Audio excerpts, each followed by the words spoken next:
We are Rick Santorum.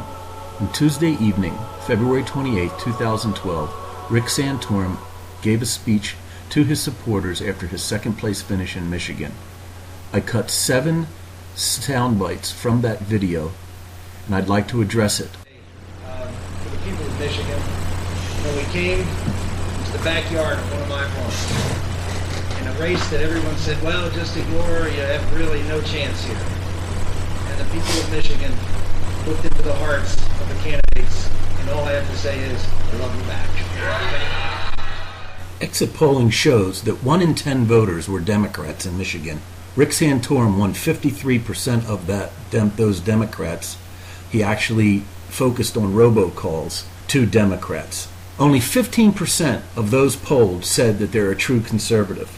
Romney beat Santorum by a 2-to-1 margin as the candidate best able to beat Obama. In fact, the Democrats came out and voted for Santorum because they don't want Mitt Romney to go against Barack Obama. It's getting harder after the It's getting harder for people to make ends meet because we have a government that is crushing us every single day with more taxes, more regulations, and the idea that they know better than using big government. Do we believe in the smart and elite in this country to manage us? Believe in free people and a free economy and building a great America from the bottom up. What do you say? Rick Santorum served in the United States Senate from Pennsylvania. He is one of the elites. He voted and presided over the largest growth in government in the history of mankind prior to Barack Obama. Every single one of Barack Obama's big government regulations on day one.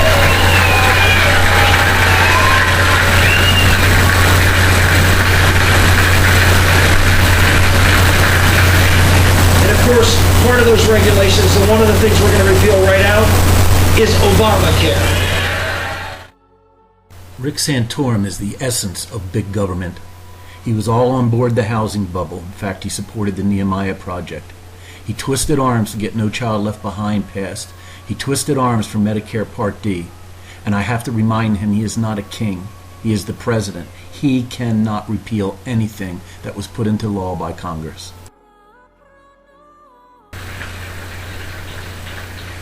We've got a great conservative track record on not just healthcare, but on taking on the big problems that confront this country. The deficit, huge, expanding, exploding debt in this country. Rick Santorum is no conservative. He's a big government liberal Republican rhino that voted to expand the debt ceiling 5 times and the largest expansion in government since in history prior to Obama. We work to pass a balanced budget amendment to the Constitution, but in the meantime, we will do something that no one else has ever successfully done, but I did. And then as we move out, and we will end entitlement programs on the federal level, give them back to the states, and cut them dramatically to save money. This is a man who expanded entitlements with Medicare Part D, a $17 trillion unfunded mandate. Declaration of Independence. And in that declaration is these words: we hold these truths to be self-evident, that all men are created equal and endowed by their Creator with certain inalienable rights.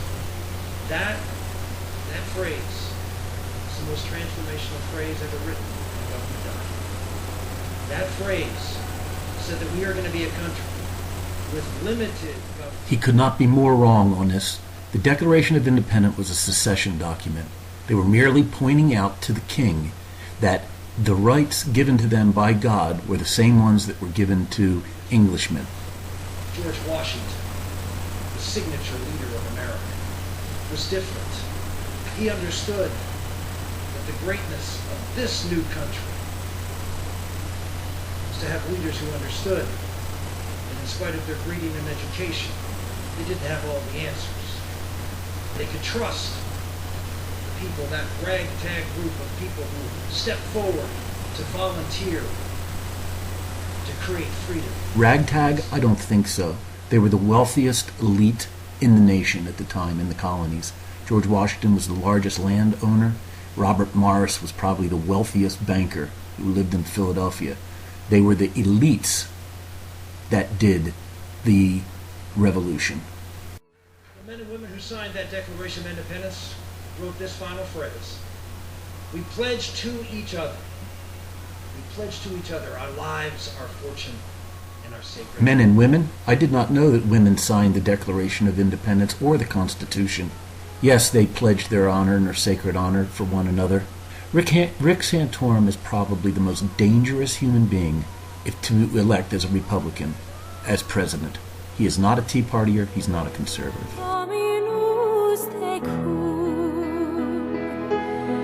Benedictator